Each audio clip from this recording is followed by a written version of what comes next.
Bismillahirrahmanirrahim. Today we are going to discuss chapter number 18 MCQ.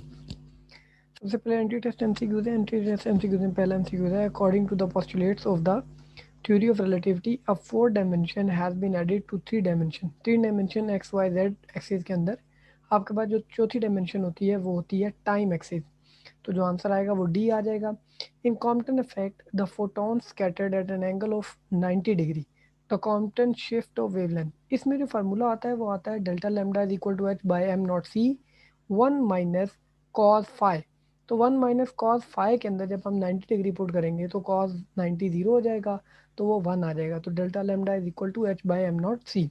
Pair production can take place only if energy of photon is. Energy of photon कितनी होनी चाहिए? 1.02 mega electron volt से ज़्यादा होगी, तब हमारे पास pair production होगी. If the frequency of incident light falling on a photon emissive plate is double, kinetic energy of emitted photon, kinetic energy कितनी हो जाएगी? वो भी डबल हो जाएगी, क्योंकि जो फ्रीक्वेंसी है वो आपके पास डबल कर दी है, तो उसकी काइनेटिक एनर्जी क्या हो जाएगी? डबल हो जाएगी. If material particles start motion with speed equal to speed of light, then their mass का जो फार्मूला होता है वो होता है m is equal to m not divided by under root 1 minus we square by C square. अब v और c अगर बराबर हो जाएगा तो वो 1 आ जाएगा. तो m is equal to m not by zero. By zero का मतलब है कोई भी चीज़ ज़ीरो से डिवाइड करें तो इनफाइनाइट हो जाएगी. तो जो आंसर आएगा वो आ जाएगा become infinity. Reverse process of photo electric effect. Photo electric effect का जो रिवर्स प्रोसेस है वो है आपके पास X rays production. As the temperature of black body is increase the wavelength of maximum intensity radiation. जो ब्लैक बॉडी की आप टेम्परेचर इंक्रीज करते हैं तो उसका मतलब है एनर्जी इंक्रीज करेगी, और एनर्जी इंक्रीज करने का मतलब है आपके पास जो वेवलेंथ है वो शॉर्टेस्ट वेवलेंथ आने लग जाएंगी. Which of the following is the correct relation? ये भी मैंने थोड़ी देर पहले ही बताया था. M is equal to m not divided by under root 1 minus we square by C square. Uncertainty principle दो है, एक है आपके पास मोमेंटम और डिस्प्लेसमेंट, दूसरा है एनर्जी और टाइम. तो ए और बी दोनों करेक्ट ऑप्शन हैं. To an observer stationary on a platform compare to the stationary clock a moving clock ticks. जो आपके पास एक ऑब्जर्वर है जो स्टेशनरी है एक प्लेटफॉर्म के ऊपर, और वहाँ पे एक स्टेशनरी क्लॉक लगी हुई है. अब मूविंग क्लॉक टिक्स, लेकिन अगर आपके पास एक क्लॉक मूव कर रही है तो मूविंग क्लॉक जो हो जाएगी वो आस्ता हो जाएगी, स्लो हो जाएगी.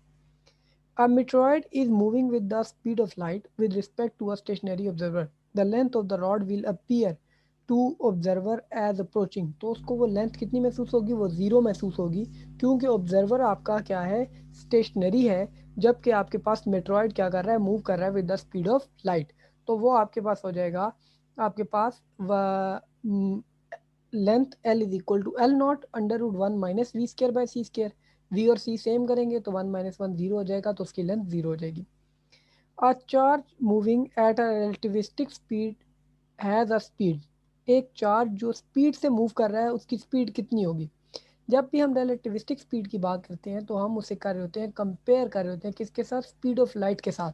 स्पीड ऑफ लाइट से कभी भी वो बराबर भी नहीं हो सकता और स्पीड ऑफ लाइट से ज़्यादा भी नहीं हो सकता.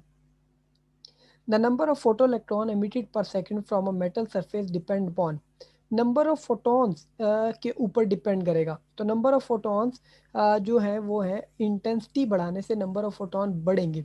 इसीलिए जो आपके पास फोटो इलेक्ट्रॉन एमिटेड पर सेकंड है वो डिपेंड करते हैं इंटेंसिटी ऑफ लाइट के ऊपर.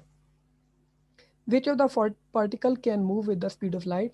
ना ही इलेक्ट्रॉन, ना ही पॉजिट्रॉन, ना ही प्रोटॉन. फोटॉन वो है जो स्पीड ऑफ लाइट से क्या कर सकता है? मूव कर सकता है. The scientist who was awarded Nobel prize है, ये नोबल प्राइज लिखा हुआ है, it is Nobel prize for explaining photo electric effect. तो वो हमारे पास क्या है? कॉम्पटन.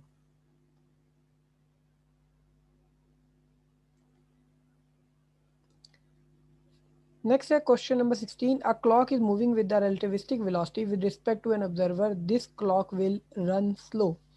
ये इसी तरह का एक क्वेश्चन पहले भी आया था, अब ये दोबारा है. इसका आंसर है run slow. The scattering angle for which Compton shift of wavelength is equal to Compton wavelength.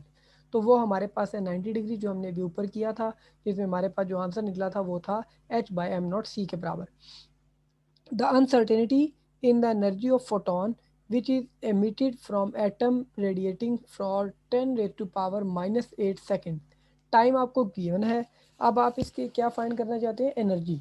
E delta t is equal to h. तो एच की वैल्यू पुट करेंगे, 10 रेज टू पावर -8, टाइम उधर जाके divide हो जाएगा, तो answer आएगा 4 into 10 raise to power -22। ये मे बी 6, ये आंसर है, आंसर सी है इसका। इसका आंसर आपके पास सी है, it is not B, it is answer C. ये आपने एक दफ़ा चेक भी कर लेना है, मे बी इलेक्ट्रॉन वोल्ट की वजह से यहाँ पे आंसर गलत हो रहा है। ये आपके पास -7 इलेक्ट्रॉन वोल्ट ही आएगा। ठीक है, आंसर इसका -7 इलेक्ट्रॉन वोल्ट, क्योंकि आंसर इलेक्ट्रॉन वोल्ट के अंदर है तो वो -7 ही आएगा। Question number 19, energy of photon having frequency of 10 hertz will be. 10 hertz उसकी आपको फ्रीक्वेंसी बताई गई है, आपने उसकी एनर्जी निकालनी है, is equal to h f. तो एच एफ दोनों को जब आप मल्टीप्लाई करेंगे तो 4.125 into 10 to power -14 electron volt. The kinetic energy of electron, proton, alpha particle and neutron is same. Kinetic energy सबकी सेम है, किसकी वेवलेंथ सबसे कम होगी, जिसका मैथ सबसे ज़्यादा होगा, क्योंकि लेमडा बराबर होता है एच बाई एम वी के। तो अल्फा पार्टिकल का क्योंकि मैथ सबसे ज़्यादा है तो उसकी वेवलेंथ सबसे कम होगी। If the temperature of a black body become double the intensity of radiation from it, according to जो फार्मूला है आपके पास है वो equal to E is equal to sigma T power 4। तो टी पावर 4 का मतलब है टेम्परेचर डबल करने से 2 की पावर 4 16, तो 16 टाइम इंक्रीज हो जाएगा, स्टीफन बोल्ट्जमैन को law. The maximum kinetic energy of emitted electrophotons depend on frequency of the incident light. Kinetic energy frequency पर डिपेंड करती है और नंबर ऑफ जो फोटो इलेक्ट्रॉन है वो डिपेंड करते हैं आपके पास इंटेंसिटी के ऊपर। अब फोटोन इज, फोटोन क्या है, चार्ज पार्टिकल है, नहीं, एक इलेक्ट्रॉन पॉजिट्रॉन पेयर है, एक इलेक्ट्रॉन पॉजिट्रॉन पेयर है।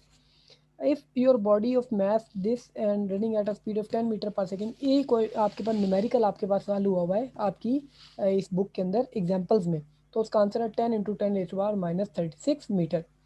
What energy in joules would be a photon of light with a wavelength, wavelength भी दी गई है, आपने जॉल्स में इसकी एनर्जी बतानी है, तो वो है 6.6 इंटू 10⁻⁻20।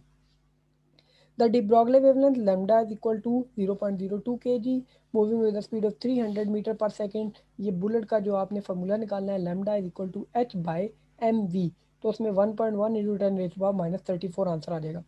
अब कौन सा रिलेशनशिप ठीक है इसके अंदर पार्टिकल की एनर्जी का, तो एनर्जी का जो रिलेशन है वो है h c by lambda. An automobile is 6 metre long at rest, 6 metre long और रेस्ट के ऊपर है, if it is to measure to be 4/5 as long.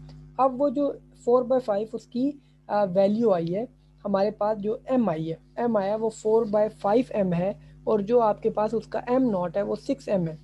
Its speed is, तो उसकी स्पीड कितनी होगी, तो जब आप इसको सबको उस वैल्यू में पुट कर लें, m is equal to m not √1 minus we square by c square, तो आंसर आएगा 0.6 सी।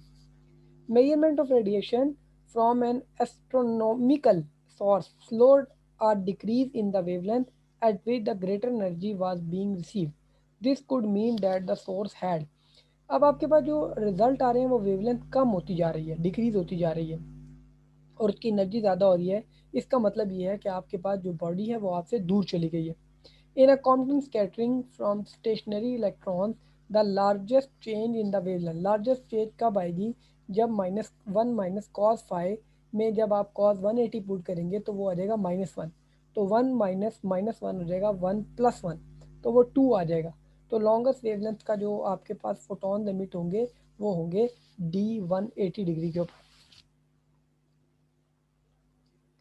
ओके जी, अब जो हमारे पास है वो फेडरल बोर्ड के जो MCQs हैं 2008 से 2019 तक। तो the amount of energy needed to remove electron from a metal surface depend upon work function. Work function वो मिनिमम अमाउंट ऑफ एनर्जी है जो चाहिए होती है इलेक्ट्रॉन्स को इजेक्ट कराने के लिए। According to theory of relativity the maximum energy that can be obtain from a mass of 1 kg is equal to m not c square के फार्मूले में पुट करें तो 9 इंटू 10⁻16 आंसर आ जाएगा। The rest mass of object is m naught. Its relativistic mass at speed 0.8 c will be, आपने m find करना है, m not given है, divided by √1 minus we square by C square वाला formula use करेंगे तो answer आएगा 1.67 m not. The existence of positron was discovered in the cosmic radiation. ये cosmic radiation में हमें पता लगा था कि positron मौजूद है. Which of the following speed must an object have if its mass is to be double of its rest mass? mass से अगर आप उसका rest mass डबल करना चाहते हैं तो उसकी स्पीड होनी चाहिए √3/2c के बराबर. इन कॉम्पटन स्पेक्ट्रिंग जो change length wavelength change maximum कब होगी, जब हमारे पास एंगल होगा 180. ये भी हमने ऊपर भी न्यूमेरिकल किया है. If the frequency of photon is 6 × 10⁻14 hertz, then what will be its wavelength. तो आपने वेवलेंथ फाइंड करनी है. तो वेवलेंथ फाइंड करने के लिए आपके पास फ्रीक्वेंसी गिवन है और आपने वेवलेंथ फाइंड करनी है तो लेमडा की वैल्यू फाइंड करनी है. तो आपके पास जो फार्मूला यूज़ होगा वो होगा lambda is equal to h/mv. h/mv या h/p कर लें, जो भी आप पुट करना चाहिए वहाँ से निकलेगा, या v is equal to f lambda भी आप यूज़ कर सकते हैं. v आपके पास स्पीड ऑफ लाइट आ जाएगा, फोटोन है स्पीड ऑफ लाइट से मूव कर रहा है, v is equal to f lambda, frequency given है, लेमडा की वैल्यू आप फाइंड कर लेंगे. Which of the following radiation have the most energetic photon. Most energetic photon किसके होंगे, माइक्रोवेव्स के होंगे, एक्स रेज के होंगे, रेडियो वेव्स के होंगे, या ये जो लास्ट पे लिखा हुआ है it may be gamma rays. It's is gamma rays. Gamma rays के जो आपके पास मोस्ट एनर्जेटिक फोटोन्स हैं. In a black body radiation if the temperature is half, अगर हाफ कर दें तो 1/2 की power 4 according to Stefan Boltzmann law, तो 1/16. The de Broglie wavelength is given by h/mv. Dimensional representation of Planck constant is equal to angular momentum. ये बहुत important है, 2012 और 2017 में आया हुआ है. Gamma rays can cause photoelectric emission when their energy is greater than 0.1 mega electron watt. Photoelectric emission तब होगी जब उनकी एनर्जी 0.1 मेगा इलेक्ट्रॉन वॉट से क्या होगी, ज़्यादा होगी. द क्वांटम शिफ्ट का फार्मूला जो कई दफ़ा मैंने पहले भी बताया, lambda is equal to h/m0c 1 minus cos five. One of the following application is not related to photo cell working. कौन सी नहीं है, फ्यूजन रिएक्शन स्टार्ट नहीं कराता, बकाया तमाम काम ये करता है. सिक्योरिटी सिस्टम में भी यूज़ होता है, ऑटोमेटिक डोर सिस्टम में यूज़ होता है, साउंड ट्रैक्स और मूवीज़ में भी यूज़ होता है. Photon A has twice the energy of that of photon B. The ratio momentum of A and B is 2. ये जो बेटा क्वेश्चन है ये आपके पास एग्जाम्पल में है या न्यूमेरिकल में हुआ है. Einstein explained the photoelectric effect by applying the theory of Planck's theory. The Compton shift delta x is equal to Compton wavelength. Compton wavelength के बराबर होगा if the scattering x-ray is observed at an theta for 90 degree. अगर 90 degree आपके पास theta आएगा तो cos 90 0 हो जाएगा, तो दोनों का जो लेमडा निकलेगा वो सेम आएगा. Which phenomena prove the particle nature of electromagnetic wave. कौन सा इनमें से बताता है डायफ्रैक्शन, पोलराइजेशन और इंटरफेरेंस. ये आपके पास है वेव नेचर के लिए, और फोटो इलेक्ट्रिक इफेक्ट आपके पास है पार्टिकल नेचर के लिए. In Compton scattering the change wavelength is maximum. ये बहुत दफ़ा रिपीट हुआ है 180 degree. The rest mass of photon is zero. Rest mass of photon zero क्यों होता है, फोटोन की जो एनर्जी होती है ड्यू टू मोमेंटम होती है, और अगर उसका रेस्ट अगर वो बॉडी मूव ही नहीं कर रही तो उसका मैथ क्या हो जाएगा, जीरो हो जाएगा. The absorption power of a perfect black body is always. Absorption power का मतलब होता है वेव्स पर यूनिट टाइम, तो वो बराबर आएगा 1 के. In Compton scattering the change in wavelength is zero. Compton scattering में चेंज इन वेवलेंथ जीरो कैसे हो जाएगा, 1 माइनस कॉस 5. तो 1 माइनस कॉस जीरो, तो कॉस जीरो 1 के बराबर, तो 1 माइनस 1 जीरो आ जाएगा. तो 1 माइनस 1 जीरो आ जाएगा, तो इसका मतलब है आपके पास वेवलेंथ चेंज नहीं हुआ. The Stefan Boltzmann law which relates, ये रिलेशन है स्टीफन बोल्ट्जमैन लॉ का, ये बहुत ही आसान न्यूमेरिकल है. MCQ है sorry. E is equal to sigma T power 4. Light is most refined form of energy. The value of Stephen Boltzmann's 5.67 10 raised to power minus 8. In Compton effect, the value of the factor h by m naught c is, या आप अगर value आपको ना भी पता हो तो आप इसमें तीनों वैल्यूज पुट कर लें, h की वैल्यू, m नॉट की और c की वैल्यू, तो आंसर आएगा 2.43 into 10 raise to power minus 12 metre. If an object move with the velocity of light it mass become, ये आपने पहले अभी किया था ऊपर वाले न्यूमेरिकल, ऊपर वाले एमसीक्यूज में, infinity. The relation lambda is equal to h by P, ये डी ब्रॉगले रिलेशन है. अच्छा जी. The energy of photon of radio wave is about 10 raise to power minus 10 electron volt. जो आपके पास इसका आंसर आता है वो आता है 10 raise to power minus 10 electron volt. ये 1 से 300 के इनकी वेवलेंथ होती है, तो आप उसको पुट करके निकाल सकते हैं। Choose the correct for uncertainty principle. Uncertainty principle का जो आंसर है वो है delta x dot delta p is equal to h. In pair production process the creation of two particle, electron और पॉजिट्रॉन बनते हैं having same mass same charge, नहीं उनका मैथ तो सेम होता है लेकिन चार्ज ऑपोजिट होता है, तो option number B. The de Broglie wavelength of tennis ball 6.63 g moving with 100 cms s minus 1 is, c का मतलब है सेंटीमीटर, तो इसको मीटर में कन्वर्ट करें तो ये 1 मीटर पर सेकंड आ जाएगा, और ये 6.63 ग्राम है, तो इसको जब आप कन्वर्ट करेंगे तो ये आएगा 6.63 10⁻³ kg। तो जब आप इसको पुट करेंगे तो lambda is equal to h divided by m v, v one है वो तो वैसे ही हो जाएगा, इसको 6.63 को 6.63 से डिवाइड करेंगे वो 1 आ जाएगा, ऊपर 10⁻⁻34 है, नीचे 10⁻³ है, -3 ऊपर जाके +3 हो जाएगा, तो 10⁻31 मीटर।